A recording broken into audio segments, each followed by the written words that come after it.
Hey, hi, everybody. Hi, Lisa. Hi, Roman. Steve, hi, Roman. Boy, I tell you what, this is really, really weird. Sydney's down there as a guest today. Boy, what a show we have today. We got Roman's here for very good reason because rescue has a problem, and what runs into a problem is when people adopt a dog and for whatever the reason, but for behavior, it doesn't work out and they return the dog. That means rescue has to scramble to find a place to put them, and hopefully the foster's still open. And a lot of dogs lose their home within the first 24 hours. Mm-hmm. All right. And Roman's going to offer some expertise and maybe some solutions to where that doesn't have to happen. Right now, from general consensus, the number one reason for returns is dog-dog altercations. Okay. And so we do have a protocol in place to keep that down to a minimum. But if you don't follow the protocol, then you can have dog-dog altercations. Okay. So, but anyway, that'll be Roman's part. We're going to cover that intertwined with Janice, the beautiful freckle-faced dog coming up here after Akura. So, and speaking of Akura, I hope I'm pronouncing her name right. John will fill me in if I ain't. We're going to play her video and we're going to get this ball rolling. Do you have anything before we get going, Roman, that you want to announce or anything? I don't know. That's why I'm asking. Okay. Well, we're going to talk about that since we're talking about how to improve the adoption rates and how to keep the dogs in their place. Yes.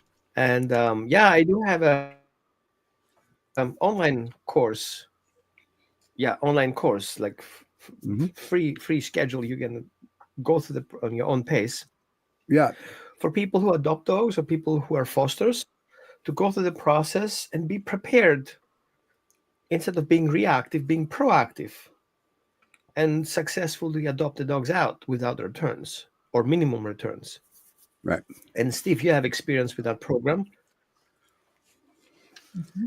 Yep, and that's it's very good. He's got it set up very nice, and so yeah. And my idea was for people who want to adopt dogs, going through that course, get their certificate, and go with the certificate to the rescue and says, "I passed the course." Mm-hmm. That's right. VIP adoption. That's right. That's a certificate of completion. Now there is a little prerequisite to that. You have to complete the course to get the certificate. Right. That's what the freebie. You have to work it's not that bad. There's a lot of good information in there. And I've been doing this for 40 years with this breed and I learned stuff. Okay. So you never know it all. All right. I'm just a rookie. Okay.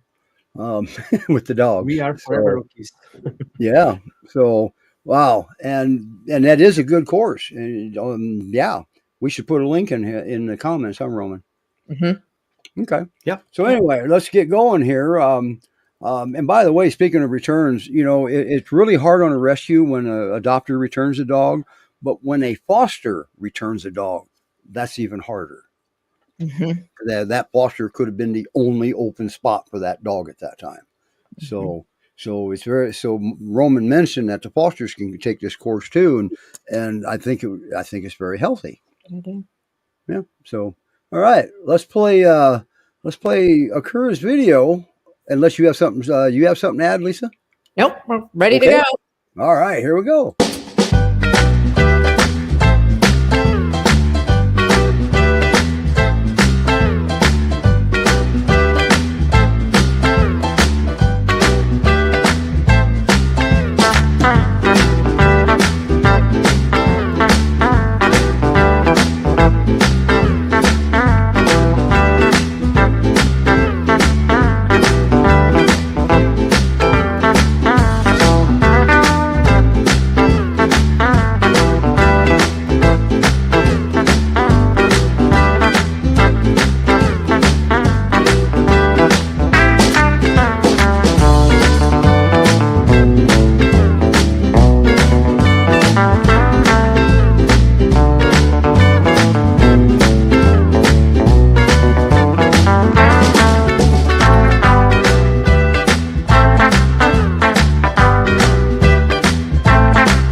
And there she is. Hi, John.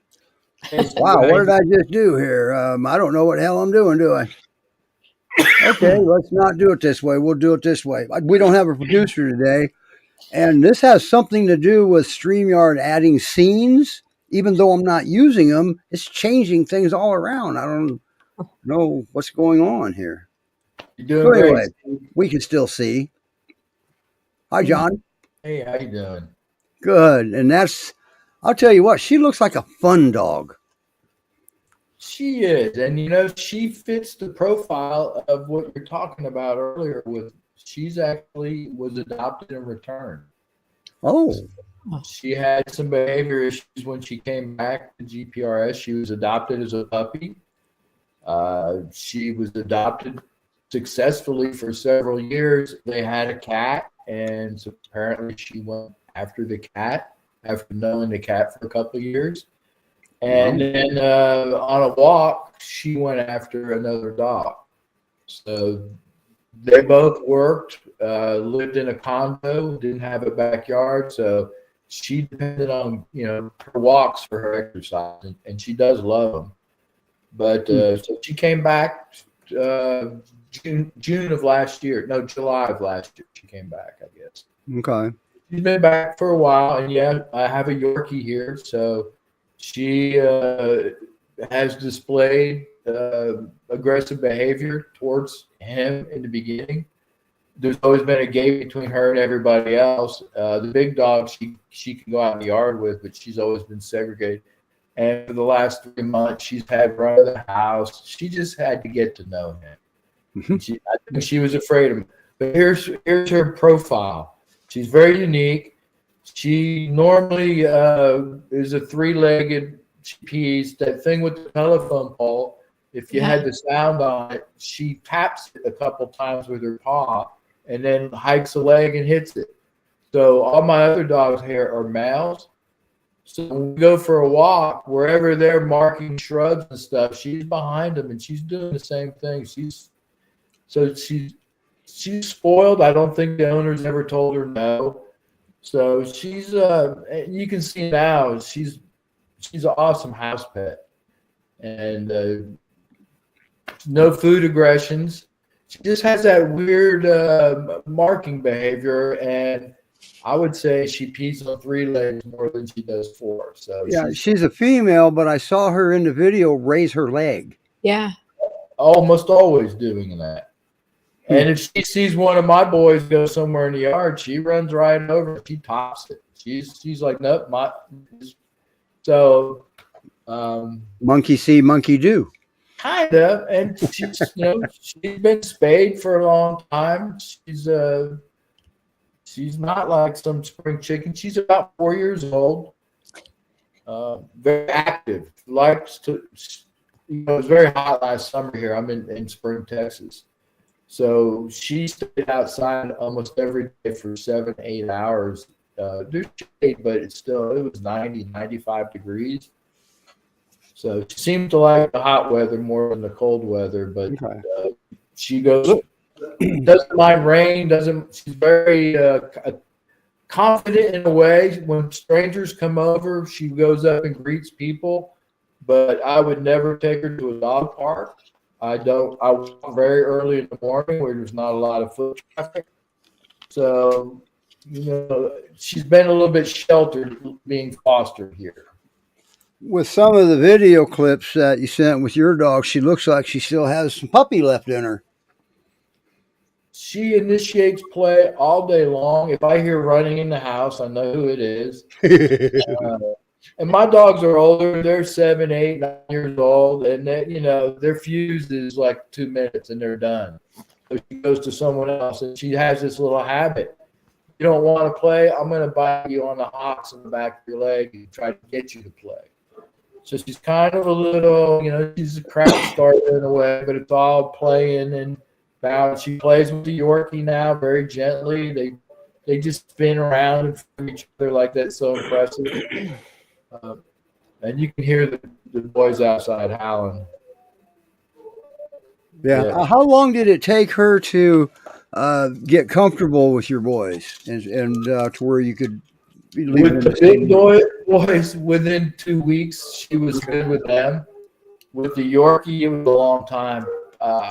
4 months, 5 months. Oh, that long. Yes. Okay. All right. And over at headquarters, they have a small dog they test dogs with. So that dog came over for like Thanksgiving and Christmas. And little Kira here back then, she would like, jam her head right against the bars of her gate or of the puppy gate, Mhm. dog gate. So I don't know if she's still going to be that way. It's kind of one of those things you would rather. So we're listing her in a home with no small pets, no cats, no rabbits. Right. I wouldn't Because- do cats. Not after she lived with the same cat for 2 years. Then there was a problem. Yeah, there was some kind. You don't always get the whole story. It's kind of hard. Somewhere I heard the cat had an ear infection. So Ah. maybe the cat smelled different, or the cat's fuse was short, and the dog, Akira, went to play with the cat and got popped and said, "Not today." So you don't really ever hear a lot. You hear a lot of stuff, but not like a good picture. Okay. Wow. Well, she sure is beautiful. She's very beautiful. And and that you are right. She's not going after the cat for no reason. Yeah, Right. that didn't make sense to me. Yeah. In her mind, there was a reason for the cat. There was something wrong with the cat. So, anyway, now, so what would her perfect home look like? Maybe retired couple? Somebody, she's like pound for pound the strongest dog I've ever been around. And say like a speeding school bus goes by, she's kind of reactive to that. So it has to be somebody that can control it. She's 95% of the time on a leash. She's fine, but off in the distance, she sees a dog. She kind of wants to head that way. She's not 100% in control of realizing who is in control. Gotcha. So like a school bus can go by and I'm thinking, okay, this one's fine. And it's 10 feet past. And then she lunges at it. So she has some reactive stuff still going on with her. But so I would say somebody that likes to exercise, but does it maybe, on trails and things where it's more secluded than a dog park. Mhm. If they have friends that bring dogs over a lot, they would have to like put her away and make sure the introductions Right. are very specific. I've had like 30 foster dogs, and I had 2. They were males, and because I've had all males, I always tell police, yeah, that's just a wives' tale. You can have males. Well, for some reason, those 2, one of mine and a foster, got into it and really never got over it the whole time that foster was here. So I don't want to have to live like that again. It's not that easy to separate dogs. It's better to do so slow Right. that it's going to go well when they get introduced. And you live alone. It's hard to, you don't want to have dog altercations. You live by yourself. That's harder to not get bit. Those muscles that you use to separate dogs like this, Yeah. they're very weak. So usually I have the foster on a leash because I know how my dogs are going to react. That's They're right. like foster busters, my dogs. Yeah. How long have you had Akira? She came here July 3rd, so her first full day was the 4th of July. She doesn't like loud noises. Thunderstorms, she's okay with rain and storms. Definitely did not like fireworks. Okay. Wow. But you got to remember, you just got her that same day. She came from DC to headquarters, spent like 5 days there, then came to my house. So she was Okay. All right. she was all discombobulated when she first got it. And it took her a while to settle in and get restabilized again. And one of the indicators is when she started getting along better with your Yorkie. That's because she became more comfortable with her surroundings, maybe. So, well, it's hard to say. I'm not there. Well, and I think she was really well trained because for months, she wouldn't get up here on the couch with me. She stayed on the floor at my feet, even though all my dogs come up here because Right, I right. can't. I don't want to get on the floor with them. I know. I've been there. You Yeah. get surrounded by dogs. Well, I waited to see. Great. One day she just wanted to come up and be like this. So she does it every evening while I watch TV. And then she knows when the lights go out, she goes around, she barks a little bit for a minute or two, then she sleeps by the front door. Debbie Very- has a question. She wants to know if she could live with older kids. Definitely. She's not a wild dog. When she plays with my dog, sometimes she's on her hind feet a little bit, but I've never seen her jump up on a person. Okay. But she's very respectful with people, and I think she would be fine with older kids. Yes. All right. Okay. Wow. Great Pyrenees Rescue Society.org. That's where you apply to get her. In order to adopt her, you have to apply. In order to foster, you have to apply. Why? They have to get to know you. Okay. They're not just going to give you one of their dogs if they don't know you. And because they've already been through enough. When they come into rescue, that hard life is over. So, right, John? She's got an easy life now. An easy life, and luckily adoptions in Texas seem to have picked up. So if it could be somebody local and they want to bring a dog and see how they get along, that would be wonderful for me. The most important thing is not how fast she gets adopted, but that she is going to the right home with a buddy for life. Yeah, you got time. I've got times on my hands, and I'm attached to her. She could be my pet. I act like she's my pet. You just want her to succeed anywhere she goes. I get it. I do. And I just love it. So, all right. Well, we're going to move on because this is really weird having Sydney in the wrong place. And I'm going to try once again when after we got to play. Now, she has a dog named Janice, and she has freckles. Freckles always get me. All right.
All right. Okay, let's see if I fixed this. I did. Look at that.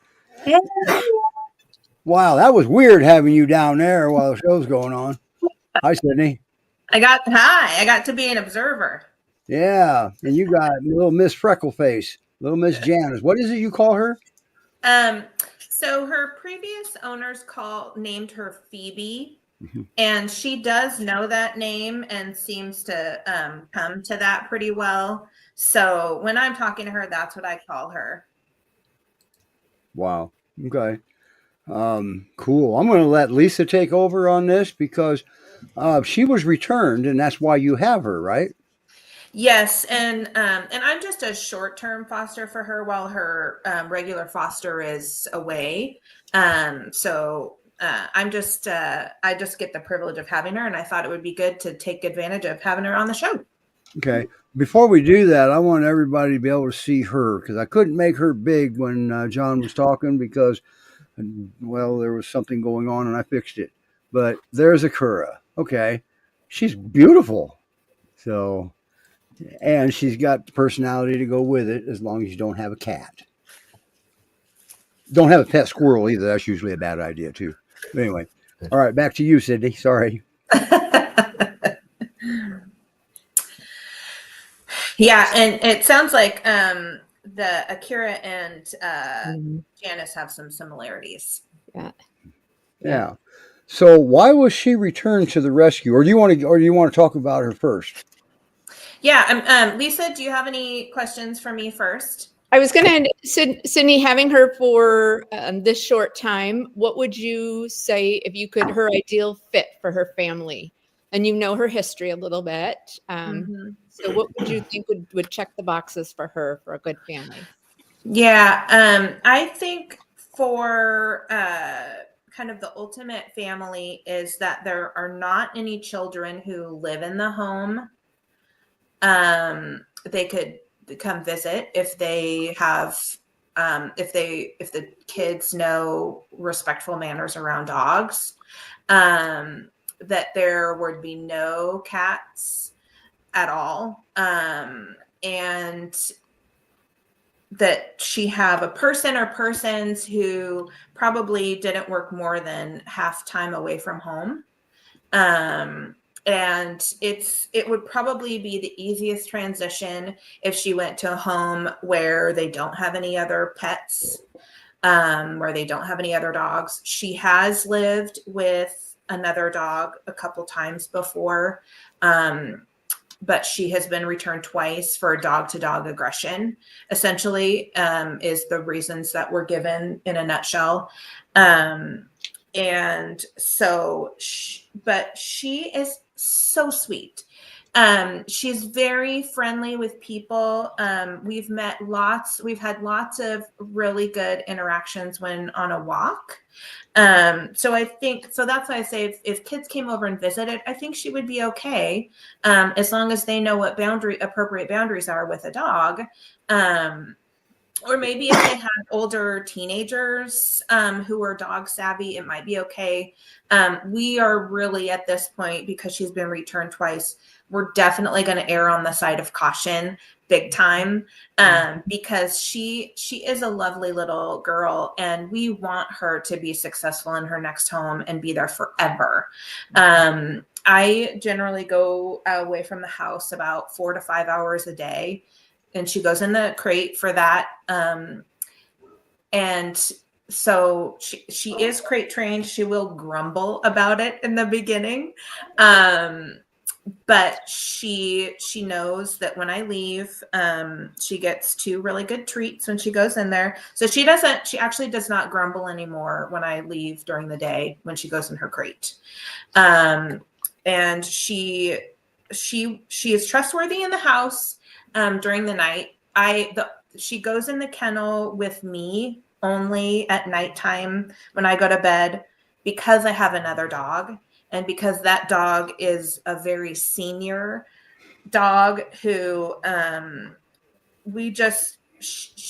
Janice needs very slow introductions. She's only with me for about 2 weeks. It's not enough time to do full integration for her. Especially with Artemis. Artemis isn't quite ready yet. Yeah.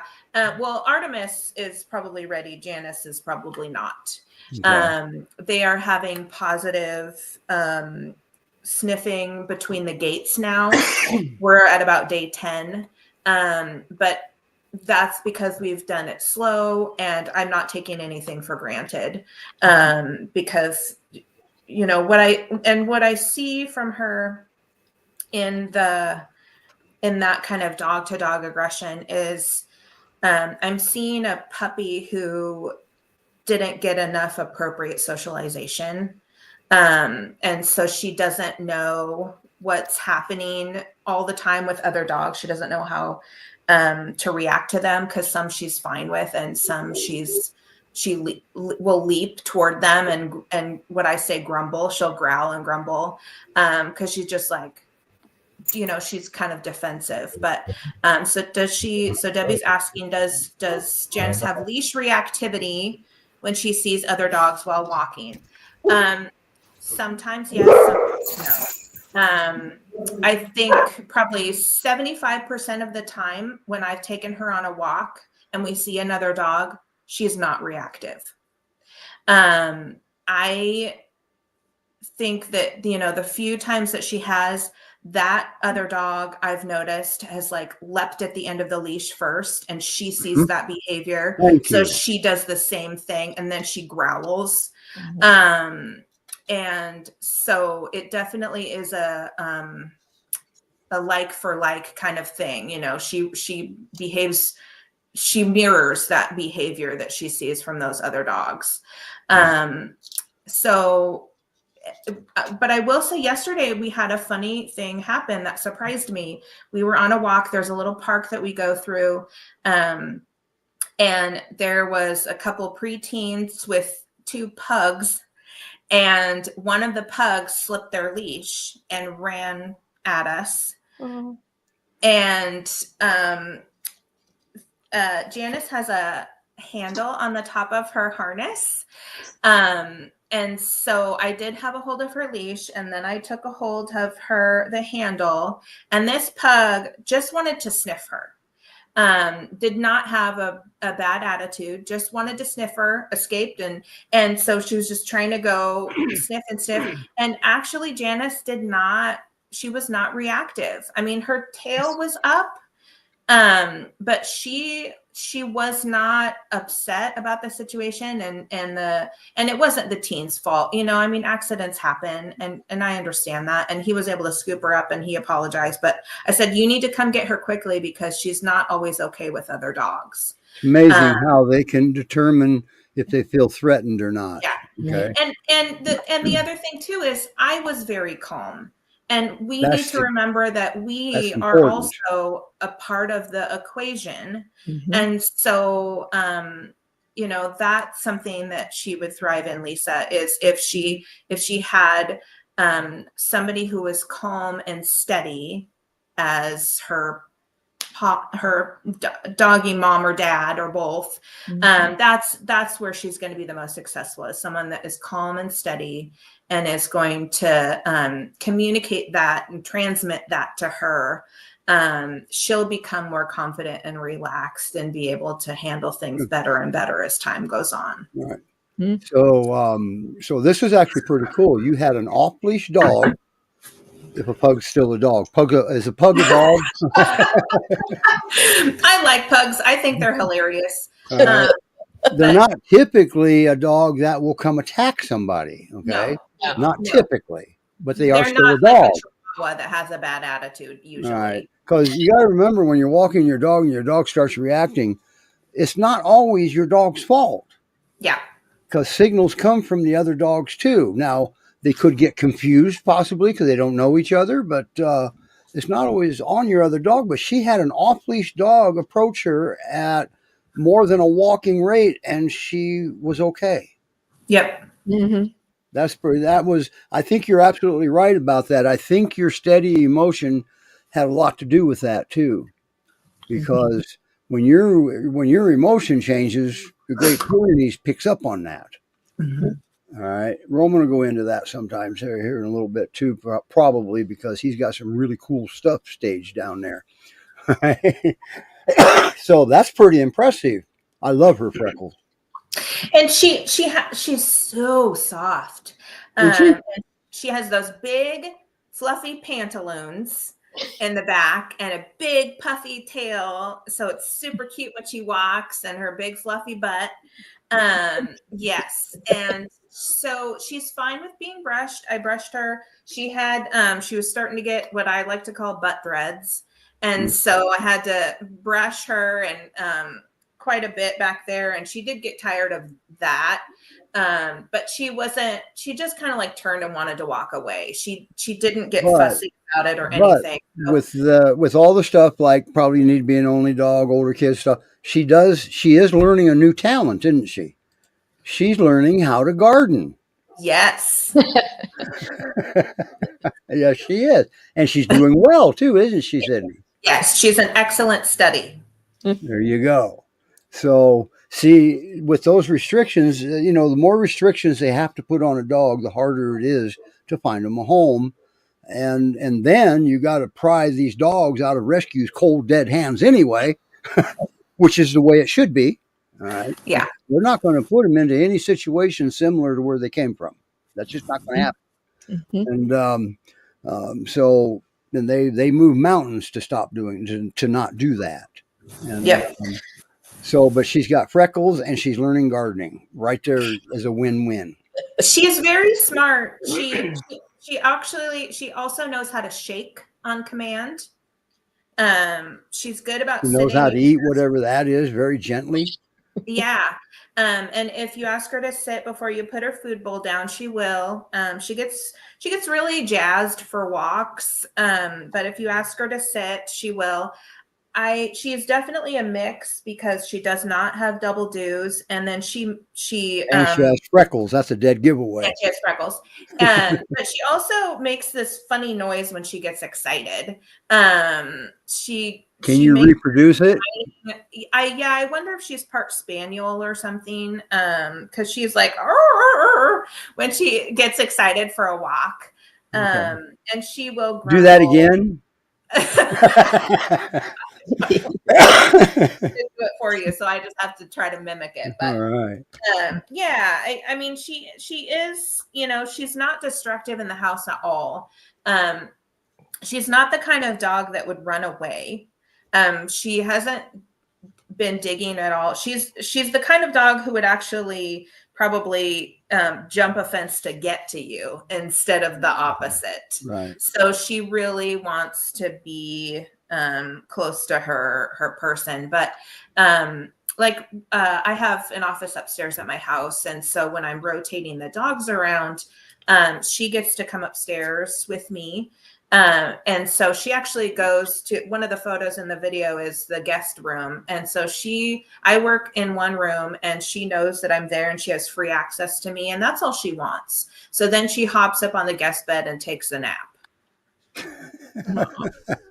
All right. Great Pyrenees Rescue Society.org. That's where Janice is.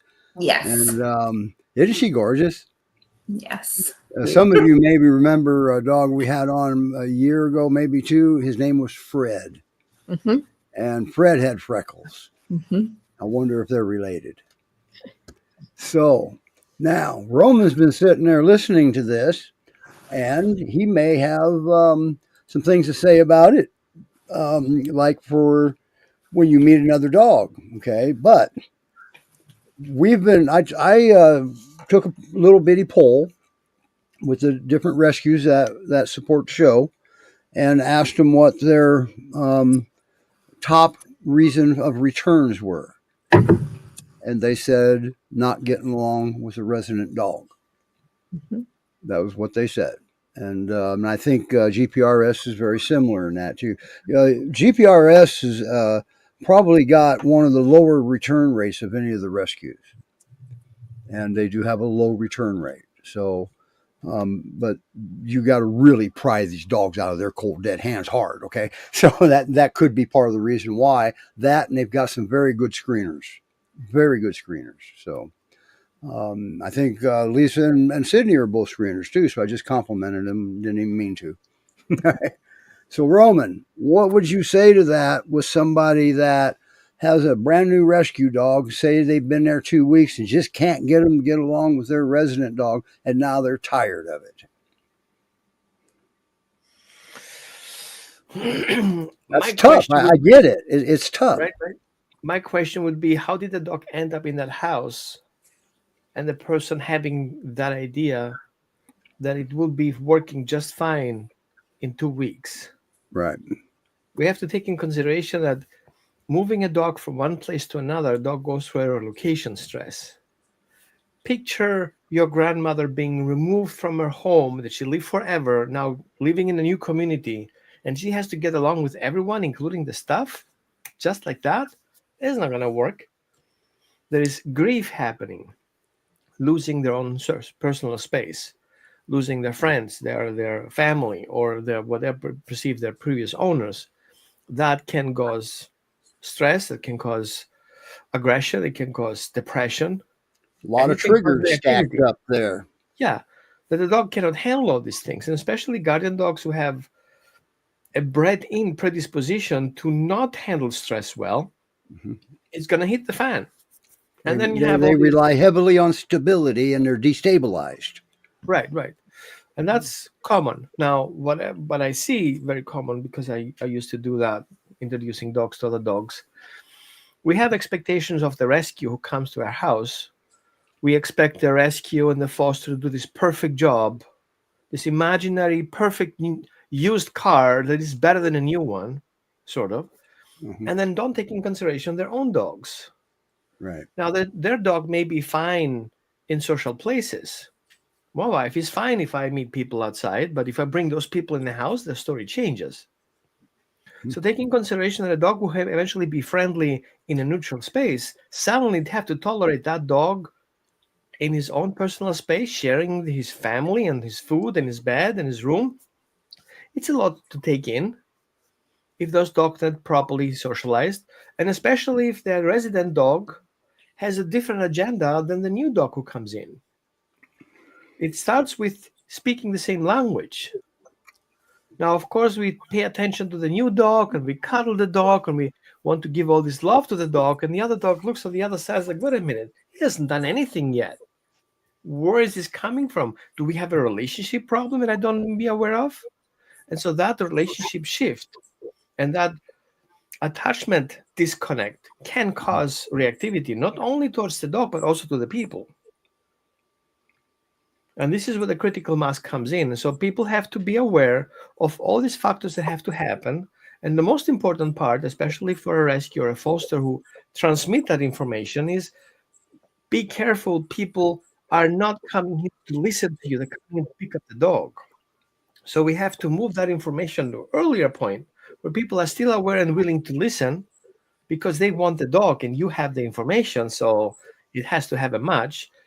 Not after and not during the introduction. It has to happen way earlier because sometimes people have to get their own dog up to speed to reach your dog's level that you need to adopt out, which means I would definitely introduce them the exercise that you do with a foster. They should introduce them with their own dog, listening to the same words, to the same cues.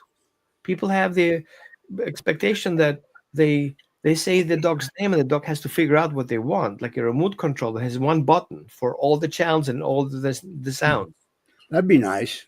right? And that doesn't work like that. So this is most things that I see. And I have a little chart here that I want to share with you to see how many things dogs being returned for. Well, Okay. you were ready for this, weren't you, Roman? Right? I have these things on my course, so I just copy pasted Right. in here. So we have behavior issues, the resident dog or the existing dog who comes in, the foster or the existing dog have behavior issues that are not being seen. Unrealistic expectations. We expect a dog who comes from foster and is fine with cats and kids suddenly to do the same thing in the new home with stranger cats and stranger kids, right?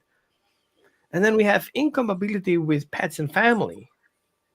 Just because a dog does perfectly fine with a foster who has been kind of educated, then moving to a new home, it's a new game, it's a new part. The dog doesn't have those people. So too early expectations.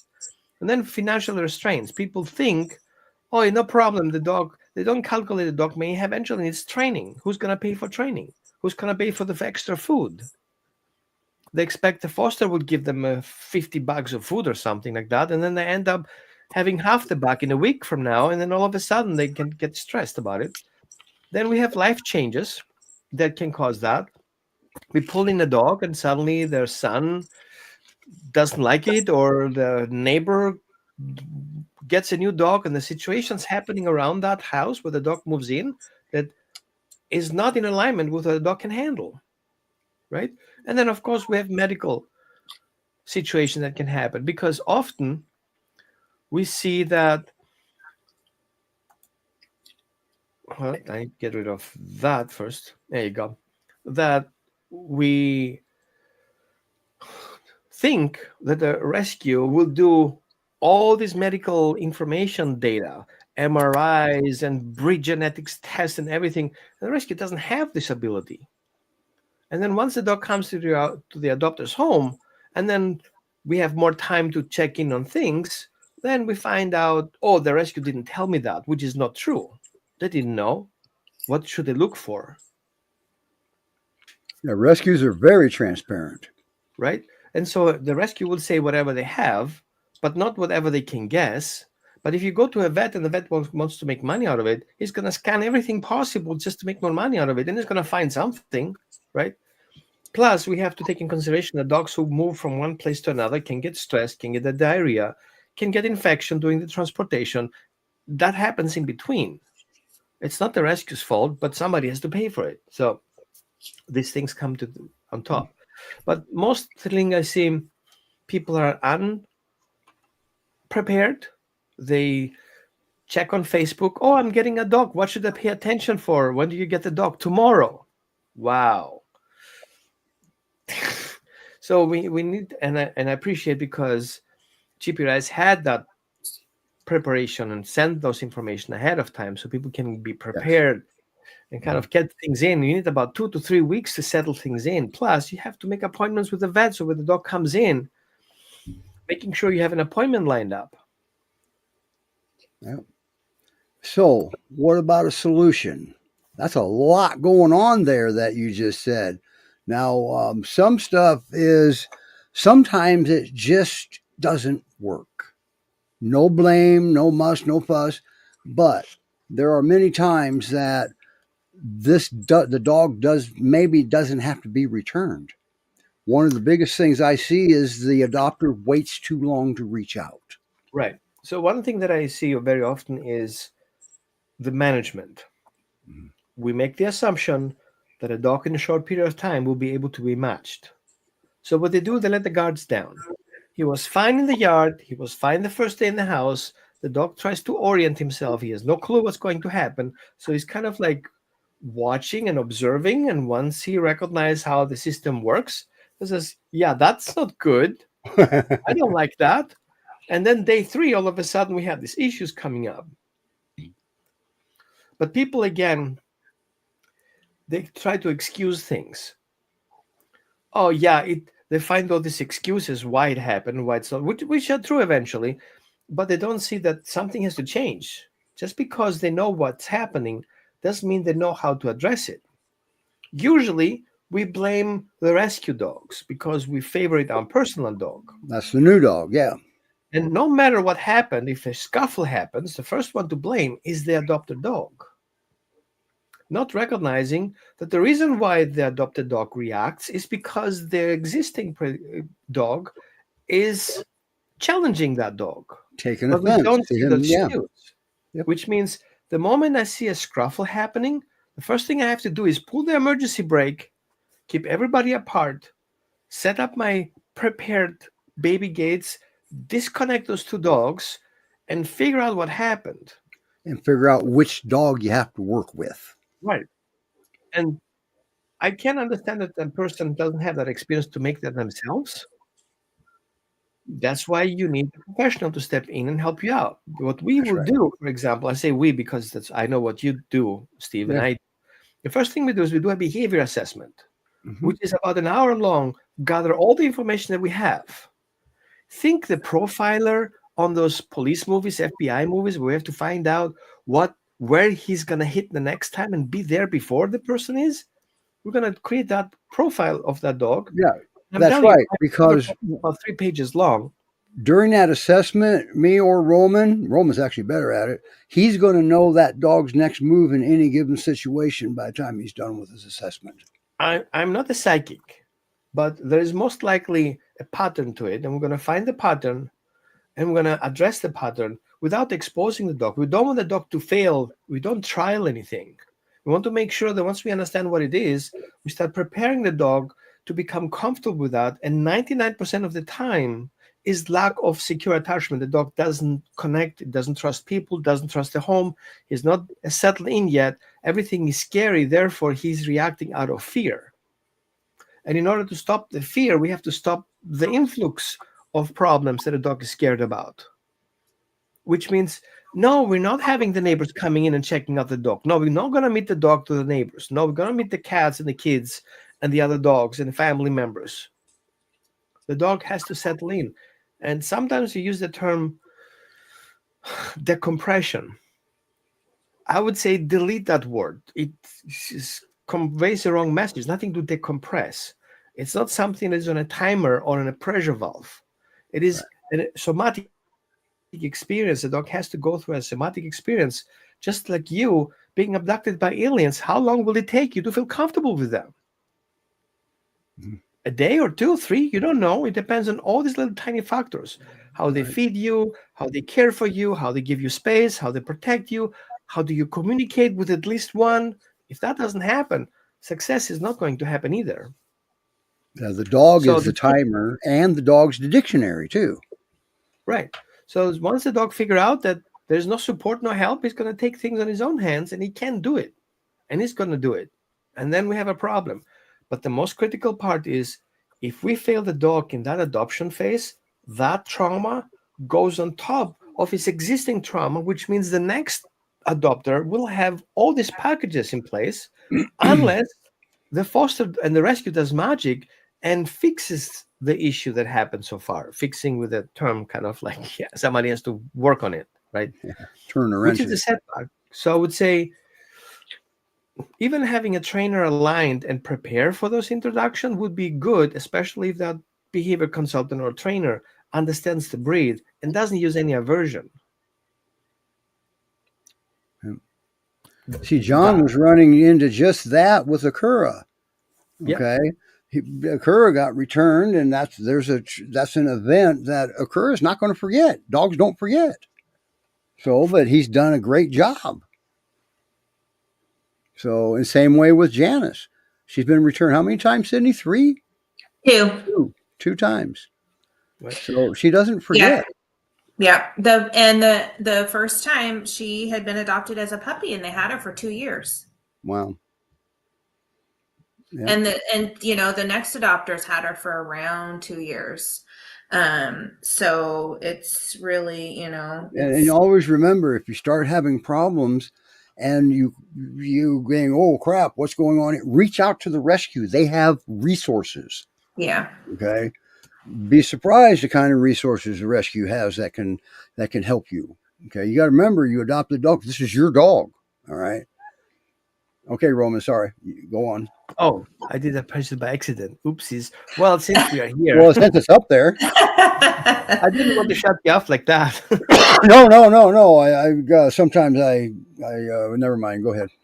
So my recommendation is, and I don't know what kind of policy each rescue has, but my theoretical part is giving the rescue options to negotiate. For example, if the foster doesn't feel comfortable, we should do, if possible, a trial adoption and see how that works for them, right?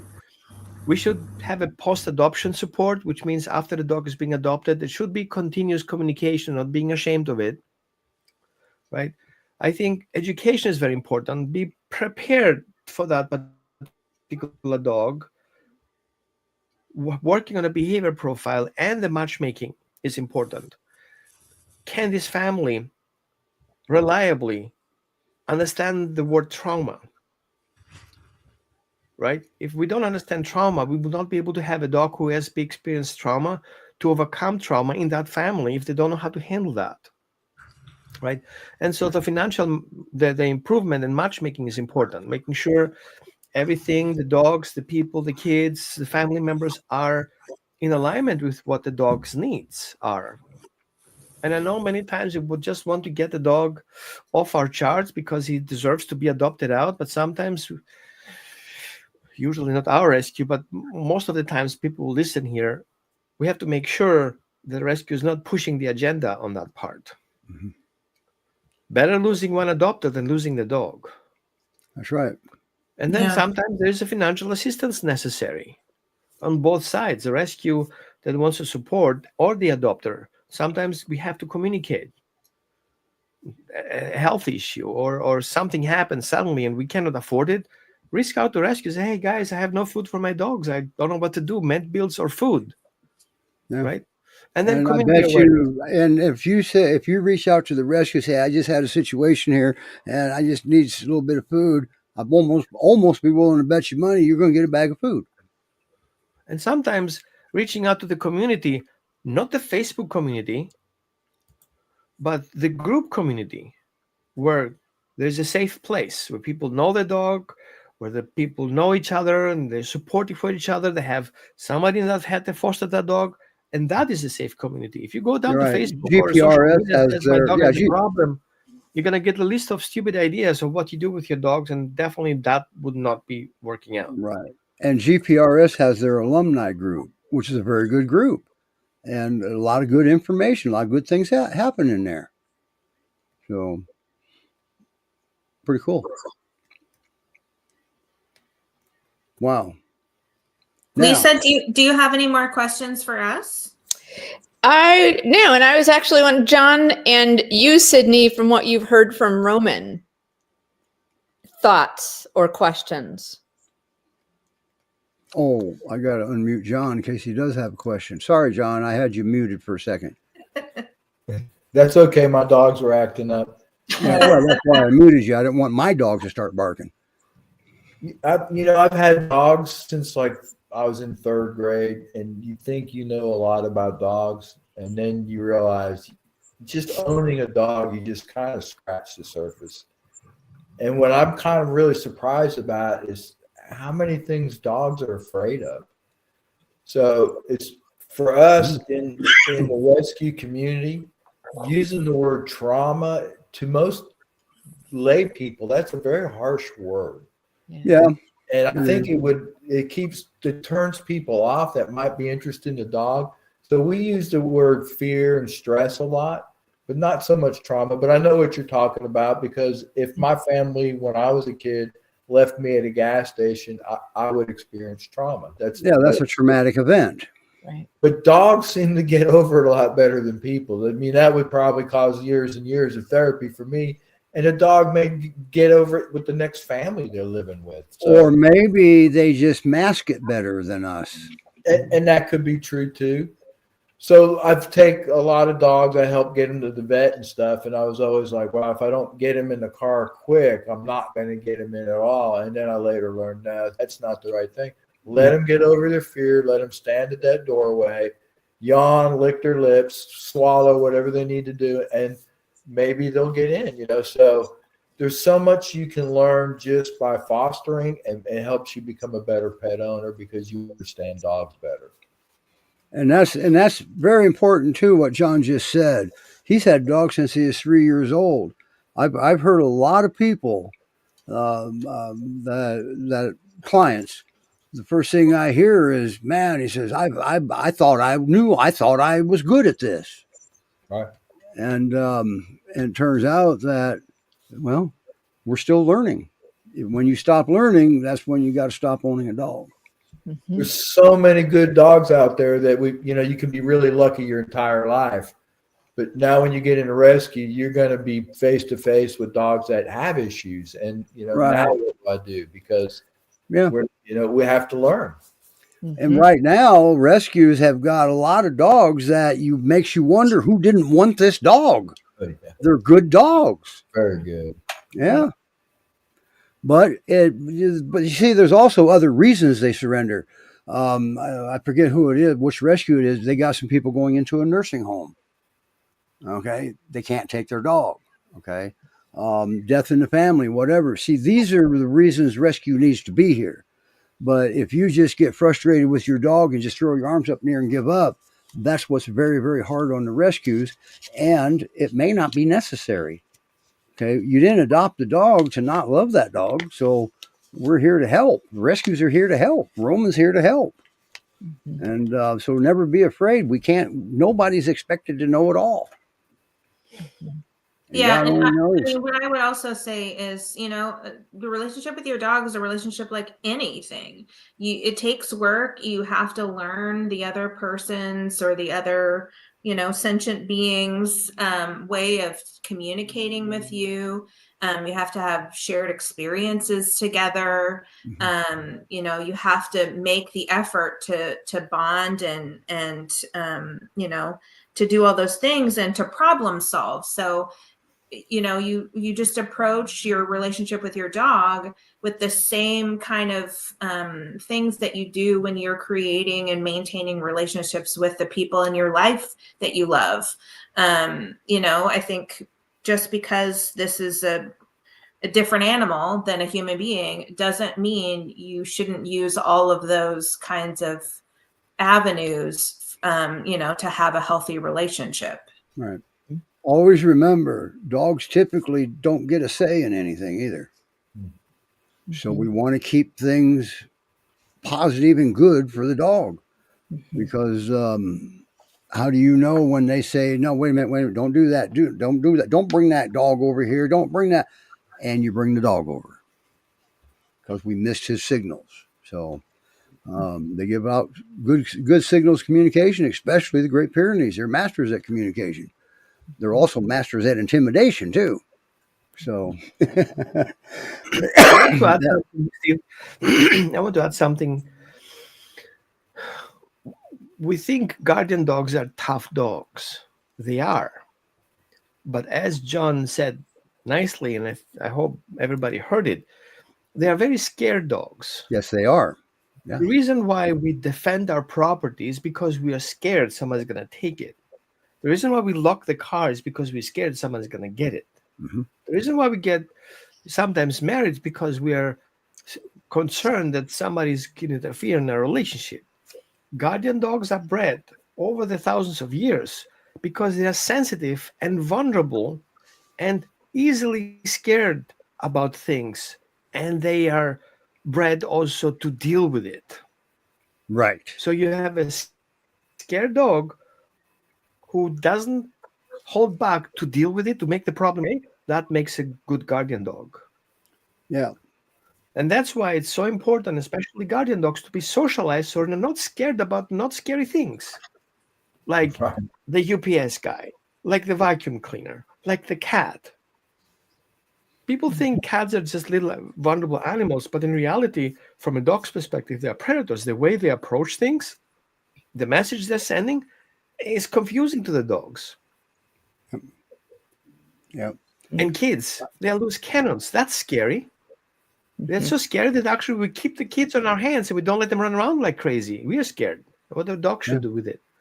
Young children put off weird emotion that dogs can't, a lot of times they can't figure it out. And if they can't process through it, it processes into fear. Yeah. And little kids have erratic behavior. Yeah. So, wow. Thanks, Roman. That's awesome.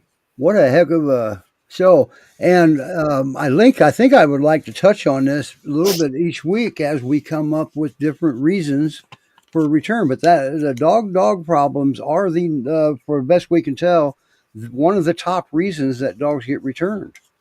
And it's scary when two dogs are in a fight and you're home alone. That's a scary situation, absolutely. And but it isn't a lethal situation that can't be addressed. I can't say it. We can address them all the time, but well, so far we've been pretty lucky. We've been able to help. So,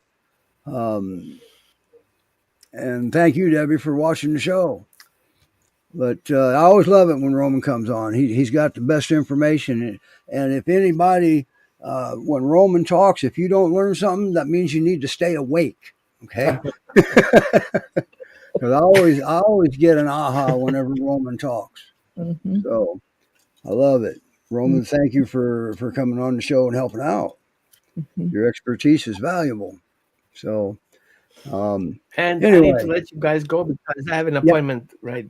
Yep. And we're gonna end this too because bye, Roman. Thank you. It's time to end it. So, okay, hi, Rena. So, she said, interesting show. That's Rena liking the show. I know Rena. At least I think it is. And thanks, Stephanie. Boy, you're coming up pretty soon being on the show, aren't you? Lori will be here when Stephanie's on, and It's always fun to have Stephanie on the show. It is, her and her husband. We have a great show. So anyway, that's it for this week. Thanks for being a guest, Sydney and John. You're welcome. Anytime. I'm just telling you, that was weird having you down there. All right. Okay. All right. I forget when it is. I think it's the week after next. Stephanie's coming on. And next week, we're going to try to get Peer Rescue and Sanctuary on. Right now, we've got a pretty open schedule for next Sunday, if I remember right. Somebody say something if I'm wrong. No, you're welcome. No. Okay. So we're going to talk to Peer Rescue and Sanctuary, and we're going to try to see if we can get them to come back on. Steve, the 30th. They can come on the 30th. The 16th is a headquarters at GPRS. Oh, that's right. That's right. Well, our spreadsheet got whacked, didn't it? How could I forget that? That's probably going to be the most exciting show of the year. Well, Lisa and I will remind you. Yes. I appreciate that. It's that selective Alzheimer's, right? It is fun to have it, though. All right, everybody. We'll see you from GPRS headquarters next week. Awesome. All righty. Thank Bye you. now. Bye, John. Thanks.